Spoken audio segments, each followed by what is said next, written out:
Hi friends, ഞാൻ ഇന്ന് medical lab speech പ്രസൻറ്റേഷനിൽ അടുത്തൊരു വീഡിയോ ആയിട്ട് വരികയാണ്.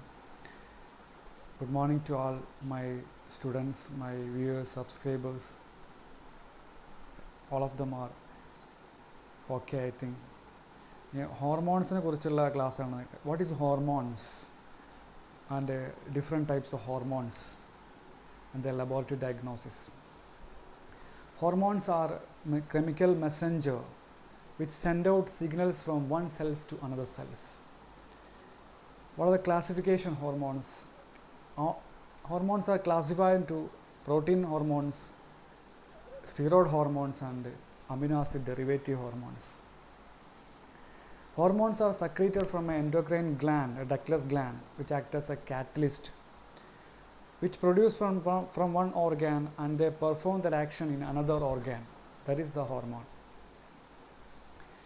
ഇനി നമ്മൾ എന്താണ് ഹോർമോൺ? പിറ്റ്യൂട്ടറി ഗ്ലാൻഡിലെ ഹോർമോൺസ് എന്താണ്? പിറ്റ്യൂട്ടറി എന്ന anterior lobe of pituitary secrete ചെയ്യുന്ന hormone, posterior lobe of pituitary secrete ചെയ്യുന്ന ഹോർമോൺ എന്താണെന്ന് നോക്കാം. അതിൽ ഒന്നാമത്താണ് anterior lobe of pituitary gland secrete ചെയ്യുന്ന ഒന്നാമത്തെ ഹോർമോണാണ് ഗ്രോത്ത് ഹോർമോൺ എന്ന് പറയുന്നത്. Growth hormone is a polypeptide ഹോർമോണാണ്. അതിനെ റെഗുലേറ്റ് ചെയ്യുന്നത്, കൺട്രോൾ ചെയ്യുന്നത് നമ്മുടെ ഗ്രോത്ത് ഹോർമോൺ റിലീസിങ് ഹോർമോണാണ്. പിന്നെ growth hormone inhibiting hormone like somatostatin. എന്താണ് ഗ്രോത്ത് ഹോർമോൺ എന്ന് പറഞ്ഞാൽ? Growth hormone to promote the growth of the soft tissues, bone and cartilage and other organs. It also involve in the protein metabolism, mineral metabolism, lipid metabolism, prolactin metabolism etc.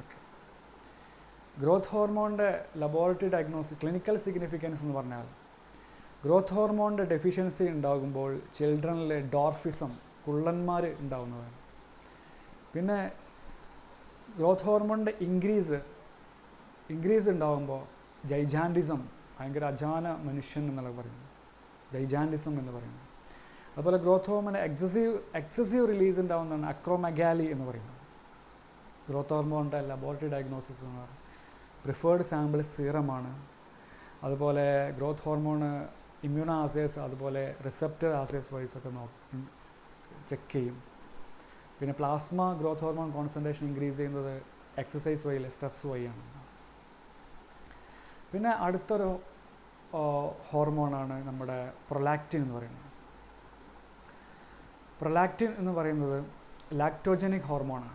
Prolactin is secreted by the lactotrope cells of adenohypophysis.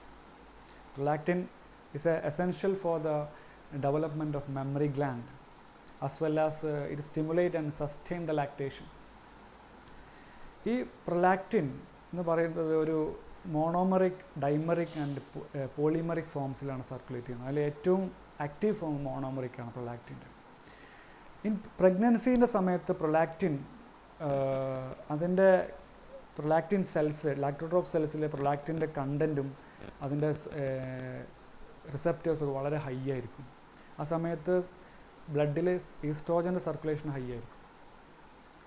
Prolactin എന്തെല്ലാം കാര്യങ്ങൾ ചെയ്യുന്നത്? അങ്ങനെ അതിൻ്റെ target organs എല്ലാം breast, ടെസ്റ്റിസ്, ovary, kidney, ലിവറിലൊക്കെ പോയിട്ട് ഈ receptors produce ചെയ്തിട്ട് അത് ലാക്ടേഷൻ ഉണ്ടാക്കുക, ബ്രസ്റ്റിൽ ലാക്ടേഷൻ ഉണ്ടാക്കുക. പിന്നെ അത് ലൈപ്പോജനസിസ് സ്റ്റിമുലേറ്റ് ചെയ്യുന്നുണ്ട്. കാരണം സ്റ്റീറോയിഡിൻ്റെ കൊളസ്ട്രോൾ വേണം, സ്റ്റീറോയിഡ് ഹോർമോൺസിന് കൊളസ്ട്രോൾ വേണം, അങ്ങനെയുള്ള കാര്യങ്ങൾ. പിന്നെ അത് ടെസ്റ്റോസ്റ്ററോണിൻ്റെ പ്രൊജസ്റ്ററിൻ്റെ പ്രൊഡക്ഷനൊക്കെ ഈ പ്രൊലാക്റ്റിൻ വളരെ ഇമ്പോർട്ടൻ്റ് ആണ്. അതിൻ്റെ പാത്തോഫിസിയോളജി എന്ന് പറഞ്ഞാൽ വുമൺസിൽ പിറ്റ്യൂട്ടറി അല്ല ഹൈപ്പോതലാമിക് ട്യൂമേഴ്സ് ഉണ്ടെങ്കിൽ, പ്രൊലാക്റ്റിൻ ട്യൂമേഴ്സ് ഉണ്ടെങ്കിൽ അസോസിയേറ്റ് വിത്ത് ഗലക്ടോറിയ എന്ന് പറഞ്ഞാൽ ബ്രസ്റ്റിൽ നിന്ന് ഡിസ്ചാർജ് ഉണ്ടാവുക, അമിനോറിയ, സെസേഷൻ ഓഫ് മെൻസസ്, ഈ സമയത്ത് പ്രൊലാക്റ്റിൻ നോക്കും. പിന്നെ ആണുങ്ങളിൽ പ്രൊലാക്റ്റിൻ നോക്കുന്നത് ബ്രസ്റ്റ് എൻലാർജ്മെൻറ്റ്, ഗൈനക്കോമാസ്റ്റിയ എന്നൊരു അവസ്ഥ ഉണ്ട്, അല്ലെങ്കിൽ ഇമ്പോർട്ടൻസ്, വന്ധ്യത അവസ്ഥയിലും പ്രൊലാക്റ്റിൻ ആണുങ്ങളിൽ നോക്കും. പ്രൊലാക്റ്റിൻ്റെ സാമ്പിൾ എന്ന് പറയുന്നത് സീറമാണ്. അതുപോലെ അതിന് മെത്തേഡ് ചെയ്യുന്നത് റേഡിയോ ഇമ്മ്യൂണാസേ, എലൈസ മെത്തേഡൊക്കെ പ്രൊലാക്റ്റിന് നമ്മൾ ലബോറട്ടറിയിൽ ചെയ്യാറുണ്ട്. പിന്നെ അടുത്ത ഒരു ഗോണഡോട്രോഫിൻ ഹോർമോണാണ് FSH, follicle stimulating hormone and luteinizing hormone എന്ന് പറയും. അത് രണ്ടും ഗ്ലൈക്കോപ്രോട്ടീൻ ഹോർമോൺസാണ്. അത് റെഗുലേറ്റ് ചെയ്യുന്നത് ഫോളിക്കിൾ സ്റ്റിമുലേസിങ് റിലീസിങ് ഹോർമോണും ലൂട്ടിനൈസിങ് ഹോർമോൺ റിലീസിങ് ഹോർമോണാണ് സ്റ്റിമുലേറ്റ് ചെയ്യുന്നത്. FSH എന്ന് പറയുന്നത് ഫോളിക്കിൾസിനെ പ്രിപ്പയർ ചെയ്യുന്നതാണ്. ഒവേറിയൻ ഫോളിക്കിൾസിനെ പ്രിപ്പയർ ചെയ്തിട്ട് അതിൽ LH ലൂട്ടിനൈസിങ് ഹോർമോൺസ് ഇൻഡ്യൂസ് ചെയ്തിട്ട് ആ ലൂട്ടിനൈസിങ് ഹോർമോണിന് ഈസ്ട്രോജൻ പ്രൊഡ്യൂസ് ചെയ്യിപ്പിക്കുക എന്നുള്ളതാണ് ഫീമെയിൽസിൽ. പിന്നെ റപ്ചേർഡ് ആയിട്ടുള്ള ഫോളിക്കിൾസിനെ കോർപ്പസ് ലൂട്ടിയം പ്രൊഡ്യൂസ് ചെയ്യിപ്പിക്കുക എന്നുള്ളതാണ്. ലൂട്ടിനൈസിങ് ആണുങ്ങൾക്കിൽ FSH എന്ന് വെച്ചാൽ ഇത് സ്റ്റിമുലേറ്റ് ദ സെമിനിഫറസ് ട്യൂബ്യൂൾസ്, അതുപോലെ ഏർലി സ്പെർമറ്റോജെനസിസിന് FSH is very important. Luteinizing hormone എന്ന് പറയുന്നത് ലൂട്ടിനൈസിങ് ഹോർമോൺ ഓവുലേഷൻ ഇൻഡ്യൂസ് ചെയ്യുന്നതാണ്. ഒവേറിയൻ ഫോളിക്കിൽ നിന്ന് ഓവം പ്രൊഡ്യൂസ് ചെയ്യിപ്പിക്കുക. റപ്ചേർഡ് ഒവേറിയൻ ഫോളിക്കിൽ നിന്ന് കോർപ്പസ് ലൂട്ടിയം പ്രൊഡ്യൂസ് ചെയ്യിപ്പിക്കുക എന്നുള്ളതാണ് LHൻ്റെ ഒരു ഇതിൽ സ്ത്രീകളിൽ. ആണുങ്ങളിൽ LHൻ്റെ പ്രത്യേകത വെച്ചാൽ ടെസ്റ്റോസ്റ്റിറോൺ ഇൻഡസ്ട്രീഷ്യൽ സെൽസിൽ നിന്ന് ടെസ്റ്റോസ്റ്റിറോൺ പ്രൊഡ്യൂസ് ചെയ്യിപ്പിക്കുന്നതാണ് ഈ LHൻ്റെ പ്രത്യേകത. ഞാൻ ലബോറട്ടറി ഡയഗ്നോസിസ് എന്ന് പറയുന്നത് ഇപ്പോൾ FSH കൂടുന്ന കണ്ടീഷൻസ് എന്ന് പറഞ്ഞാൽ പിന്നെ കാസ്ട്രേഷൻ എന്ന് പറയാം, ഷണ്ഡീകരണം, സെമിനിഫറസ് ട്യൂബുൾ ഫെയിലിയർ, അതുപോലെ തന്നെ മെയിൽ അതുപോലെ FSH കുറയുന്നത് ഹൈപ്പോഗണാഡിസം, അതുപോലെ അനറസ്യ നെർവോസ, പിന്നെ നിയോപ്ലാസം ഓഫ് ദ ടെസ്റ്റിസ്. LH സാധാരണ മെയിൽസ് നോക്കുന്നത് ഗൊണാഡൽ ഫെയിലിയേഴ്സ് നോക്കാൻ വേണ്ടിയാണ്. LH കൂടുന്ന കണ്ടീഷനാണ് പ്രൈമറി ഡിസ്ഫങ്ഷൻ, LH കുറയുന്ന കണ്ടീഷനാണ് സെക്കൻഡറി ഹൈപ്പോതാലാമിക് പിറ്റ്യൂട്ടറി ഫെയിലിയർ എന്ന് പറയുന്നത്. സ്ത്രീകളിലും ഈ അമിനോറിയ അസോസിയേറ്റഡുള്ള കാര്യത്തിലും LHൻ്റെ അവസ്ഥ കുറഞ്ഞിരിക്കും. ഇതിനൊക്കെ പ്രിഫേർഡ് സീറം സാമ്പിളാണ്. അത് method radio immune assay as well as ELISA മെത്തേഡുകളാണ്. പിന്നെ നമ്മൾ നോക്കുന്നത് പിന്നെ അഡിനോകോർട്ടിക്കോട്രോഫിക് ഹോർമോണാണ്. അഡിനോകോർട്ടിക്കോട്രോഫിക് ഹോർമോൺ കോർട്ടിക്കോട്രോഫിൻ ഹോർമോണാണ്.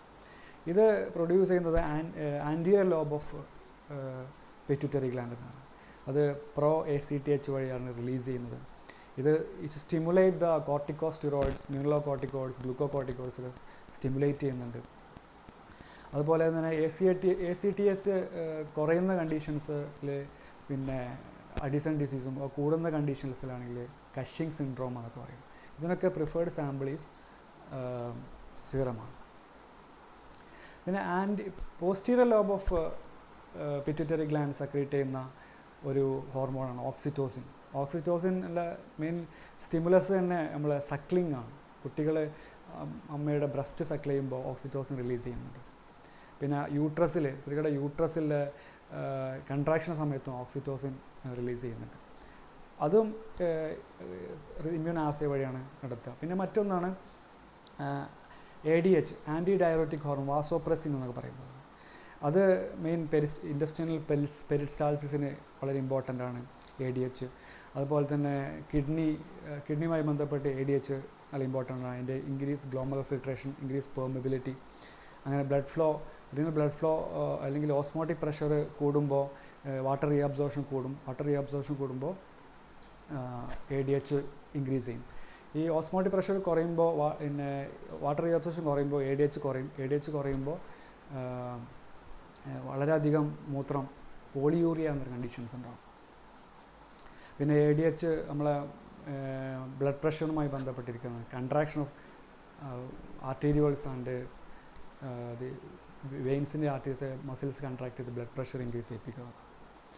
വാസോപ്രസിൻ്റെ ഡെഫിഷ്യൻസി, ADHൻ്റെ ഡെഫിഷ്യൻസി കാരണം പോളിയൂറിയ എന്നൊരു കണ്ടീഷൻ ഉണ്ടാകും.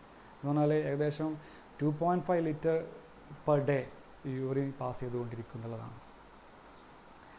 പിന്നെ നമ്മൾ അടുത്ത ഹോർമോണിലേക്ക് വരുന്നത് പിന്നെ അഡ്രിനൽ ആൻഡ്രോജനാണ്.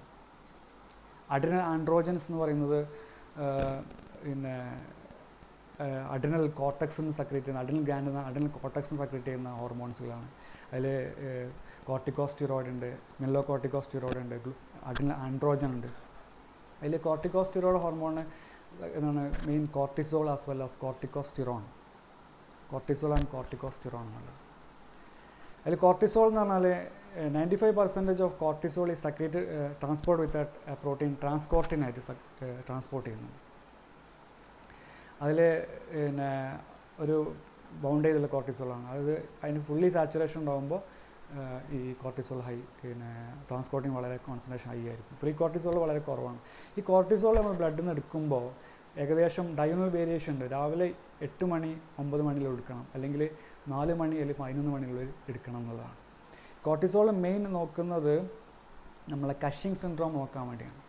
കഷിംഗ് സിൻഡ്രോം അല്ലെങ്കിൽ അഡിനോകോർട്ടിക്കോട്രോഫിക് ഹോർമോൺ അഡിനോമാസ് ഉണ്ടാകുമ്പോൾ കോർട്ടിസോൾ നോക്കും. കോർട്ടിസോള് പിന്നെ നമ്മൾ പിന്നെ എന്താ പറയുക 1 മില്ലിഗ്രാം ഡെക്സാമെത്തസോൺ ചെയ്തിട്ട് ഒരു ടെസ്റ്റ് ഉണ്ട് കോർട്ടിസോൾ നോക്കുന്നത്. പിന്നെ അതിൽ 24 hour യൂറിൻ ഫ്രീ കോർട്ടിസോൾ നോക്കും ചെയ്യും. പിന്നെ കോർട്ടിസോളുമായി ബന്ധപ്പെട്ട് നമ്മൾ അഡ്രിനൽ ഡിസ്ഫങ്ഷൻ നോക്കാനുള്ള ഒരു സംഭവം. ആ സമയത്ത് കോർട്ടിസോള് ബ്ലഡിൽ കൂടും. അതുപോലെ തന്നെ ഈ കഷിംഗ് സിൻഡ്രോം ഉണ്ടാകുന്നത് ACTH അഡിനോമാസാണ്. ആ സമയത്ത് മൂൺ ഫേസ്, അതുപോലെ പിന്നെ ഒബിസിറ്റി, അങ്ങനെയുള്ള സിംറ്റംസ് കാണിക്കുന്ന കഷിംഗ് സിൻഡ്രോമിൽ ഈ കോർട്ടിസോൾ കൂടുക ചെയ്യും. പിന്നെ അതിൻ്റെ വേറെ ഒന്നാണ് കോർട്ടിക്കോസ്റ്റിറോൺ എന്നുള്ളത്. ഇത് പ്രൊമോട്ട് ഗ്ലൂക്കോനിയോജനേസിസ്, അതുപോലെ ഡിക്രീസ് പ്രോട്ടീൻ സിന്തസിസ്, അങ്ങനെയുള്ള കാര്യങ്ങളാണ് ഈ കോർട്ടിസോൾ കാര്യങ്ങൾ ചെയ്യുന്നത്. പിന്നെ അടുത്തതാണ് മിനറലോ കോർട്ടിക്കോയിഡ്സ് എന്ന ഒന്നാണ് ആൾഡോസ്റ്റിറോൺ ചെയ്യുന്നത് മെയിനായിട്ട് ബ്ലഡ് സോഡിയം ലെവൽ നോക്കിയിട്ടാണ് ആൾഡോസ്റ്റിറോണിൻ്റെ സെക്രീഷൻ വരുന്നത്. ആൾഡോസ്റ്റിറോൺ നോക്കിയിട്ട് നമ്മളാണ് ഇത് ചെയ്യുന്നത്. ആൾഡോസ്റ്റിറോൺ മെയിനായിട്ട് നമ്മുടെ പിന്നെ renal tubules, proximal tubules, connective tubules ഉള്ള ചേഞ്ച് വന്നിട്ട് വാട്ടർ റീഅബ്സോർപ്ഷൻ വരുമ്പോൾ സോഡിയത്തിൻ്റെ ലെവൽ കൂടുന്നു, ക്രിയാറ്റിൻ്റെ എക്സ്ക്രീഷൻ കുറയുന്നുള്ള ഒരു ഇതാണ് ആൾഡോസ്റ്റിറോണിൻ്റെ ഒരു പ്രത്യേകത. പിന്നെ അഡ്രിനൽ ആൻഡ്രോജൻ സെക്സ് ഹോർമോൺ, അതുപോലെ female sex hormone, male sex hormone, testosterone, പിന്നെ അതിൻ്റെ ബയോസിന്തറ്റിക് പ്രിക്കേഴ്സേഴ്സ് ആയിട്ടുള്ള 17-ഹൈഡ്രോക്സി ആൽഫ പ്രഗ്നോലിനോൺ, അതുപോലെ ഡി ഹൈഡ്രോ എപ്പി ആൻഡ്രോസ്റ്റിറോൺ, ആൻഡ്രോസ്റ്റിനോണിയോൺ, അങ്ങനെയുള്ള കാര്യങ്ങളാണ് അതിലുള്ളത്.